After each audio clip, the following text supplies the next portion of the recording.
जब दो वैश्विक महाशक्तियां एक दूसरे पर व्यापारिक प्रतिबंधों और टैरिफ की चोट करती हैं, तो उसकी प्रतिध्वनि सीमाओं से परे गूंजती है। अमेरिका और चीन के बीच छिड़े ट्रेड वॉर की यही गूंज अब भारत के कानों में भी सुनाई देने लगी है। भारत, जो अब तक इस टकराव से अपेक्षाकृत अछूता था, अब उसकी संभावित मार से चिंतित है।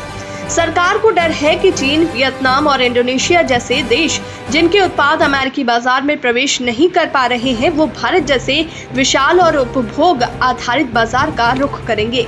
चीन पहले से ही अमेरिका पर जवाबी कार्रवाई करते हुए भारी टैरिफ थोप चुका है, जिससे वैश्विक व्यापार संतुलन डगमगा गया है। इस स्थिति से निपटने के लिए अमेरिका की नजरें अब भारत पर टिकी हो सकती है। अमेरिका न केवल अपने औद्योगिक उत्पाद बल्कि कृषि उत्पादों जैसे सोयाबीन के लिए भी भारत में अवसर तलाश सकता है। इससे भारत के घरेलू किसानों और उद्योगों पर सीधा असर पड़ सकता है, जो पहले ही वैश्विक प्रतिस्पर्धा के दबाव में है।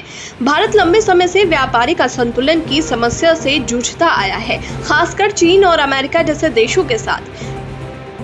ऐसे में अगर इन देशों से आयात और बढ़ा तो ये असंतुलन और गहराएगा। सरकारी स्तर पर किए गए एक आकलन में ये आशंका जताई गई है कि अगर स्थिति पर नियंत्रण नहीं रखा गया तो ट्रेड वॉर की मार भारत की अर्थव्यवस्था पर पड़ सकती है।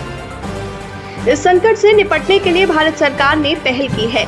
वाणिज्य मंत्रालय ने global tariff and trade help desk नाम से एक विशेष तंत्र की शुरुआत की है, जो ये निश्चित करेगा कि अनावश्यक आयात को रोका जाए और घरेलू उद्योगों को प्रतिस्पर्धी बनाए रखा जाए। इसी दिशा में एक उच्च स्तरीय बैठक भी की गई, जिसमें संभावित खतरों और समाधान की रणनीतियों पर चर्चा हुई।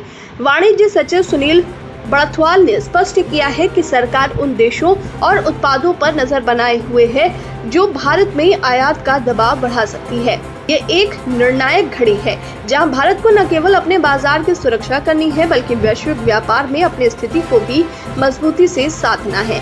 यदि भारत समय रहते ही ठोस कदम नहीं उठाता तो ये ट्रेड वॉर एक आर्थिक सुनामी बनकर उसके बाजार को तहस नहस कर सकती है।